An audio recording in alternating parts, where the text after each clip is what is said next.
રામ રામ બધાને. જય કિસાન મિત્રો.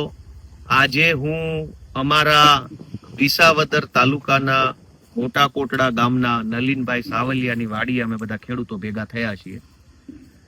આજે અમારા વિસાવદર અને ભેસાણ તાલુકાની અંદર પ્રાકૃતિક ખેતી કરતા હોય એટલે કે ઓર્ગેનિક ફાર્મિંગ કરતા ખેડૂતોની એક મીટિંગનું આયોજન કર્યું હતું. આમ તો હું ગામડે ગામડે ફરતો હોઉં ત્યારે ઘણા ખેડૂતો અમારા વિસ્તારમાં પ્રાકૃતિક ખેતી કરે છે. એટલે મને પ્રાકૃતિક ખેતી વિશે જાણવામાં, આ ખેતીમાં શું શું હોય છે, કેવા કેવા ફાયદા છે, અને ધારાસભ્ય તરીકે, આગેવાન તરીકે હું ખેડૂતોને કેવી રીતે મદદરૂપ બની શકું એ બાબતનો રસ હતો. એટલે અમે આગોતરું આયોજન કર્યું હતું કે પ્રાકૃતિક ખેતી કરતા બધા ખેડૂતો ભેગા મળી આપણે આગળનું આયોજન કરશું. આજે એક સારી બાબત એ છે જાણવા જેવી, ગુજરાતમાં કદાચ કોઈને ખબર હોય કે ન હોય, કે જે ગિરનાર પર્વત છે, પવિત્ર સિદ્ધ ક્ષેત્ર કહેવાય જેને ગિરનાર,